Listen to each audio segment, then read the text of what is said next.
Kalian pernah naik taksi? Apa nggak suka naik taksi karena banyak pengharumnya? Apalagi kalau Stella rasa lemon. Beh, turun dari taksi langsung jadi zombie. Kalau aku sih suka-suka aja ya, asal itu fake taksi. Seren pun juga betah, maksudku. Hello Fops, balik lagi bersama aku, Fob Bergman, di mana di channel ini aku akan menceritakan sebuah alur film yang pastinya seru. Lagi enak-enak mau pulang, pesen taksi, ternyata tiba-tiba kamu diculik entah kemana. Mau? Ya kalau fake taksi mau kemana aja aku ayo-ayo aja tante. Ya ini adalah kisah tentang Anne yang diperankan oleh Sinof Carlsen dan Luke Norris sebagai Patrick yang diajak jalan-jalan oleh Frost naik taksi. Lah, diajak jalan-jalan kan enak bang. Sabar. Namun ternyata supir ini tidak ingin membawa mereka untuk pulang. Mereka diarahkan ke jalan yang konon berhantu. Tapi apa tujuannya? Gak usah berlama-lama lagi, kita langsung ke ceritanya saja. Tapi tunggu dulu, jangan lupa pamit ke ibu kalian karena kalian akan menghilang selama 10 menit ke depan. Musik. You slept away the morning, the things that you would miss, like laughter from the kitchen, or a memory like this. Laburkan mesa seres, laburkan cinta. Aroma 100.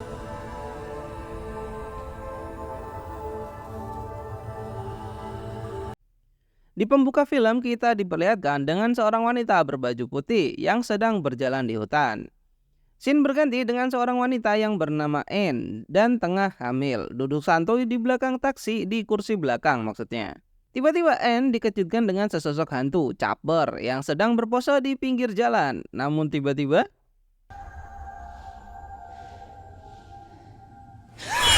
ternyata semua itu hanyalah mimpi. Dengan nafas Senin Kamisnya, Anne terbangun dari tidurnya. Namun perasaan aneh yang dia rasakan di pagi itu tidak seperti hari biasanya. Anne merasa bahwa ada sosok yang berada di dalam rumahnya. Ketika Anne mengecek ruangan rumahnya, dia dikejutkan dengan ponsel yang berdering. Yang ternyata telepon dari Patrick. Patrick dan Anne akan mengadakan pertemuan makan malam. Di sini terlihat Patrick sudah bertunangan dengan Anne dan meminta untuk mengumumkannya pada malam nanti. Setelah Anne menutup teleponnya, Anne masih merasa hawa yang aneh, seperti sedang diawasi oleh sesuatu.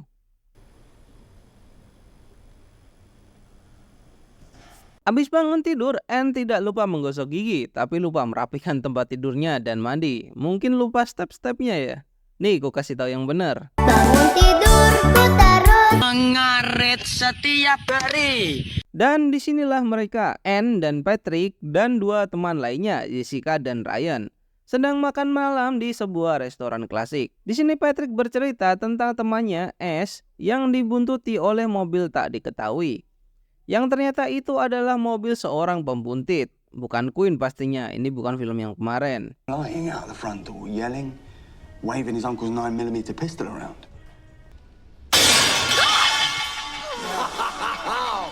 Setelah cerita dari Patrick, Patrick memberikan kabar di mana dia akan menikah dengan Anne.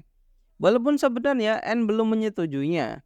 Anne yang merasa marah pergi ke kamar mandi untuk menenangkan pikiran. Jessica yang peduli terhadap Anne pergi menyusul Anne. Di sini jelas kalau Anne sebenarnya tidak ingin menikah dengan Patrick, namun didesak oleh sesuatu. Apakah karena hamil? Begitu pikir Jess.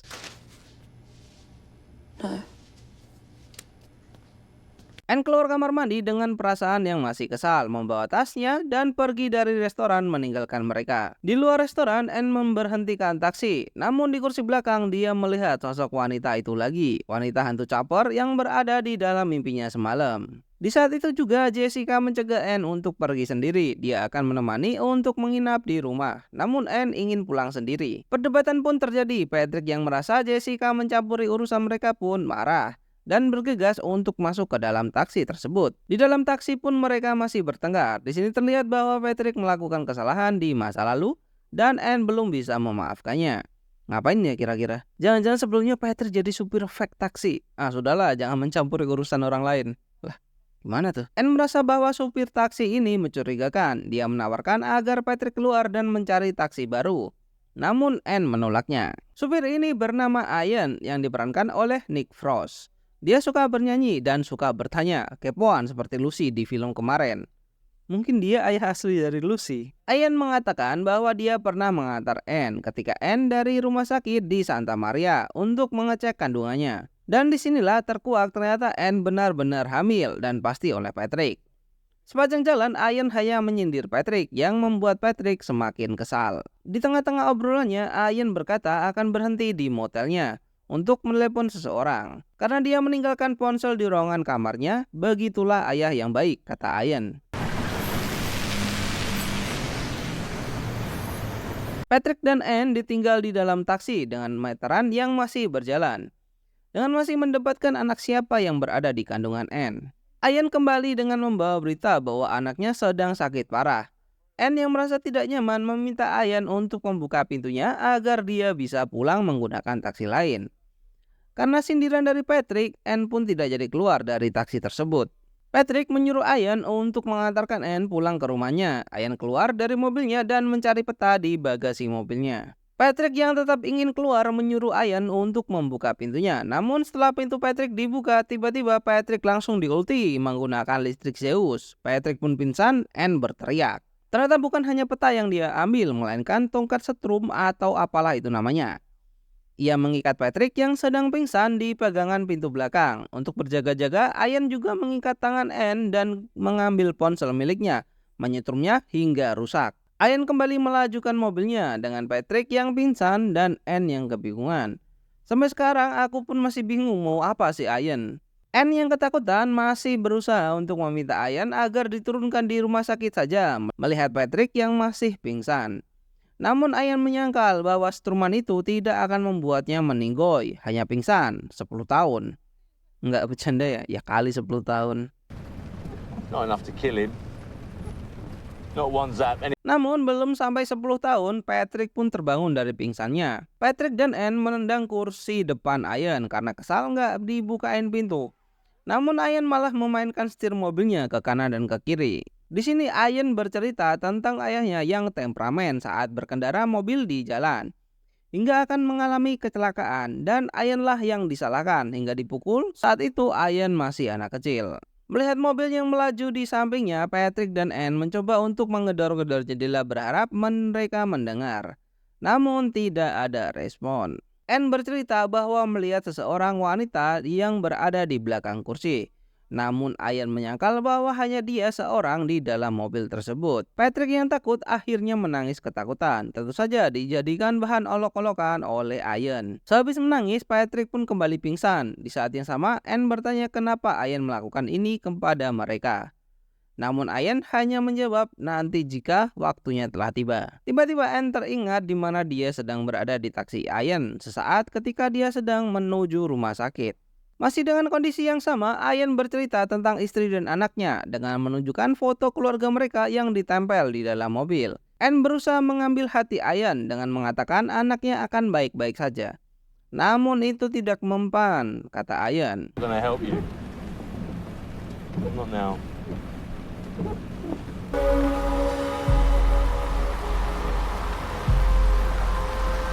Ian memberhentikan mobilnya di tepi jalan, membuat Anne kebingungan. Apa yang akan dia lakukan selanjutnya? Sedangkan Patrick masih tertidur pulas. Ian pun keluar dari mobilnya. Ian membukakan pintu untuk Anne dan memberinya minum. Patrick tentu saja masih pulas dengan tidurnya. Anne tersedak karena ia terlalu banyak meminumkan air kepadanya. Ian hanya berkata ibu harus minum air putih untuk kesehatan anaknya. Ketika akan melanjutkan perjalanan, Anne meminta untuk pergi ke toilet untuk pipis. Namun malah ini yang dilakukan Ian. Ta-da! Piss in that. Ian meninggalkan Anne untuk menelepon seseorang. Anne melepas celana dalamnya dan siap untuk pipis. Pakai siap-siap segala dah. Belum sempat mengeluarkan pipisnya, Anne dikejutkan sosok wanita itu lagi yang muncul di dalam mobil. Anne berteriak dan Ian pun menghampiri Anne. Anne yang tidak mempunyai akurasi tinggi pipis di lantai mobil yang membuat Ian marah. Menyuruhnya untuk masuk ke dalam mobil dan bergegas untuk segera pergi meninggalkan tempat tersebut. Anne berusaha untuk meninggalkan jejak dengan melepaskan celana dalamnya dan melemparnya ke bawah mobil. Namun Ian terlalu cerdas untuk mengetahuinya. Dia mengambil kembali dan menyuruh agar Anne memakainya lagi, mengancam akan meninggoikan Patrick jika dia mengulanginya lagi. Dan mereka pun melanjutkan perjalanan. Sudah setengah film, namun kita belum diperlihatkan juga apa motif sebenarnya dari Ian menculik Patrick dan Ian. Hah, kok Patrick dan Ian? Anne dan Patrick. Aduh, sabar, kita lanjutkan ya. Ian berkata bahwa mereka akan dibawa ke ujung jalan, tempat dia berasal, kota bernama Maybell. Jalan yang konon berhantu menurut orang-orang di Inggris. Hantu Bukit Maybell, konon ada seorang ibu dan anaknya yang menumpang di sebuah mobil. Mereka melarikan diri dari suaminya yang kasar. Namun mobil itu mengalami kecelakaan yang merenggut nyawa perempuan itu, namun tidak dengan anaknya. Anaknya menangis di malam hari di dalam hutan mencari ibunya, namun sampai sekarang tidak ditemukan. Jika kamu melewati jalan Maybell, hantu itu akan menumpang dan hilang begitu saja setelah beberapa saat. Kadang dia hanya diam saja di pinggir jalan, kadang dia hanya menatapmu. Kini kita diberikan kilas balik di mana beberapa hari yang lalu, Ian mengantarkan Anne untuk pergi ke rumah sakit. Ian memberikan tumpangan gratis kepada Anne dan mendoakan kesehatan kepada anak dalam kandungannya. Setelah berjalan beberapa lama, Ian berhenti di pom bensin untuk mengisi pulsa. Bensin dong, ya elah. Untuk mengisi bensin dengan Patrick yang masih tertidur pulas. Anne yang ketakutan pun menangis, berteriak membangunkan Patrick. Namun ternyata Patrick hanya pura-pura tertidur. Patrick berencana untuk meninggoikan Ian ketika dia lengah. Namun Anne menenangkannya. Does he? And he unties me.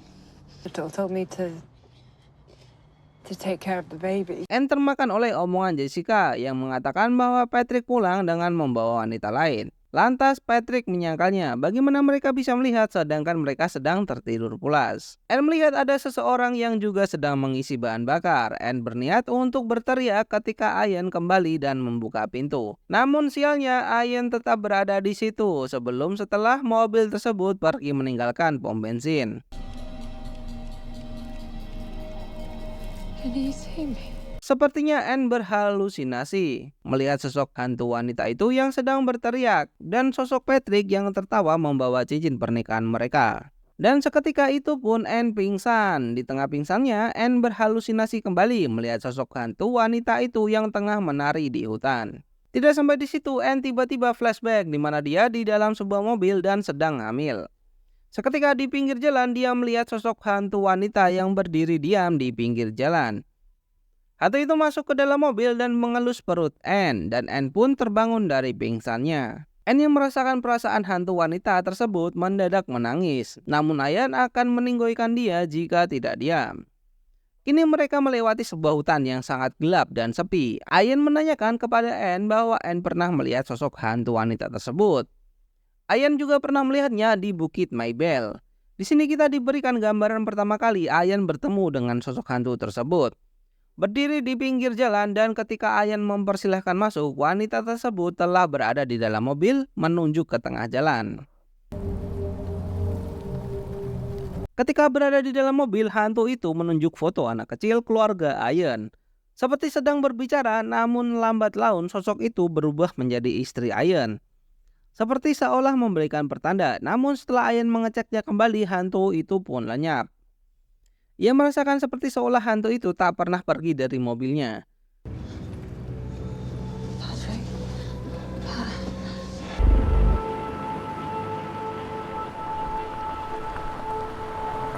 Setelah perjalanan panjang melewati Bukit Maybell, Ian memberhentikan mobilnya di sebuah hotel dan berkata, inilah dia.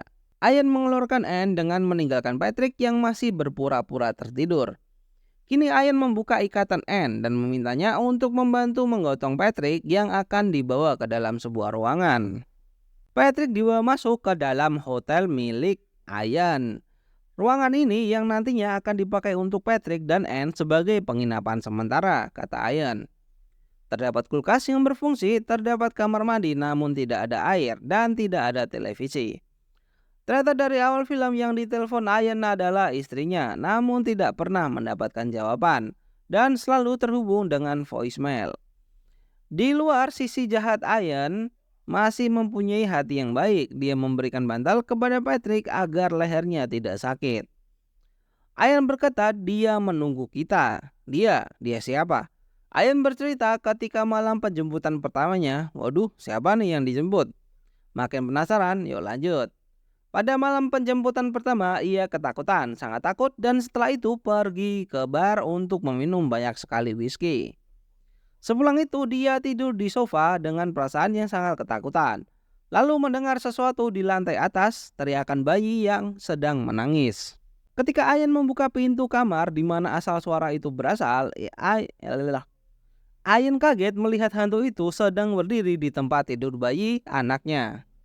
Dan disinilah semuanya terdengar jelas. Alasan Ayan membawa Anne dan Patrick adalah untuk dibawanya ke Bukit Mabel serta menyerahkannya kepada hantu tersebut, agar anak Anne yang dibawa oleh hantu tersebut dan menggantikan anak Ayan. Di sela-sela obrolan terdengar suara benda terjatuh. Ayan yang merasa bahwa hantu itu telah berada di sini, mencari asal sumber suara tersebut. Ketika Ayan pergi, Anne bergegas membangunkan Patrick dan berusaha untuk pergi. Dengan usahanya, Anne menyeret Patrick meninggalkan ruangan Ayan. Kenyataannya pahit sekali. Patrick pun mengaku bahwa dia berselingkuh dengan Jessica. Dan Jessica lah wanita yang tidur bersama dengan Patrick saat itu. Namun Anne tetap membawa Patrick keluar, walaupun Patrick tidak ingin. Ketika Anne sedang membuka kunci, tiba-tiba Ayan datang dan mengulti Patrick beberapa kali. Anne berusaha untuk menarik Ayan karena postur Ayan yang sangat besar, tentu saja skill 1 Anne tidak mempan. Dan dia pun terjatuh. Ayan mengeluarkan cutter dari sakunya dan berniat untuk mengulti Patrick lagi. Dan tentu saja Patrick pun diulti Ayan hingga kembali ke lobi.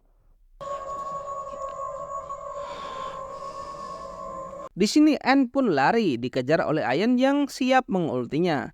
Dan aksi kejar-kejaran pun nggak deh, cepet kok. Anne langsung ketangkep. Anne tersungkur ke tanah mencoba memberikan perlawanan dengan memukul botol di badan Ayan. Karena Ayan tanker abadi tidak merasakan apa-apa.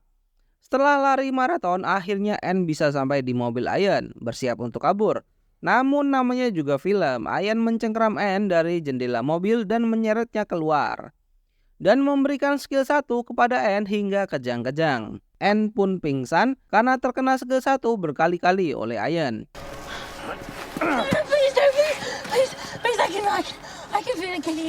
Anne kembali diperlihatkan kilas balik di mana dia tengah hamil dan diperlihatkan sosok hantu itu lagi.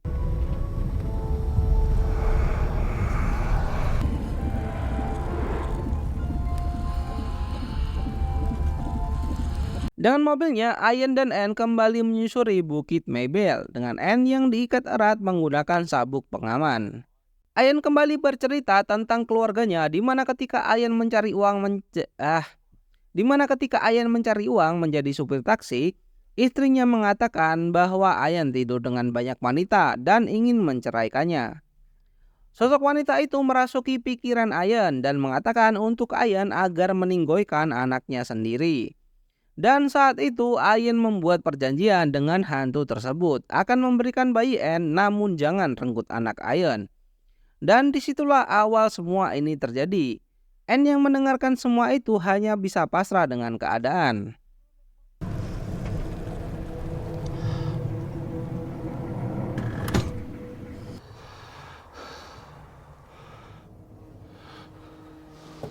Dan disinilah puncak plot twistnya. Ketika Ayan telah menemukan hantu tersebut, mobil pun berhenti menurunkan Anne untuk diserahkan. Namun betapa kagetnya Ayan, ternyata Anne keguguran dan kandungan itu tidak ada. Anne turun dari mobil berteriak menghampiri hantu tersebut dan menyalahkannya atas keguguran kandungannya.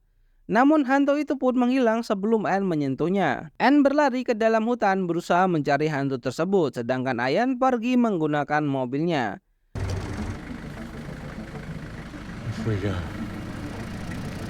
Di dalam mobil, Ayan mendapatkan telepon dari istrinya Elaine. Karena Ayan tidak fokus ke jalan, dia tidak mengetahui bahwa ada Anne menyeberang jalan dan menabraknya. Namun ketika Ayan turun dan mengeceknya, Anne tidak ada. Kini Ayan pun lanjut pergi dengan mobilnya meninggalkan Bukit Mabel. Lah, gimana nasib dari Anne? Dari sini kita bisa menyimpulkan bahwa Anne menjadi hantu seperti hantu sosok wanita yang kita tahu sepanjang film. Dan film pun selesai. Di penghujung malam yang kelam dan penuh ketegangan, terungkaplah siapa sebenarnya sopir taksi itu dan motivasi di balik perbuatannya. Semua peristiwa yang tampak acak, penumpang misterius, percakapan yang mengarah pada ketakutan dan rahasia, hingga rangkaian aksi nekat di jalanan kota.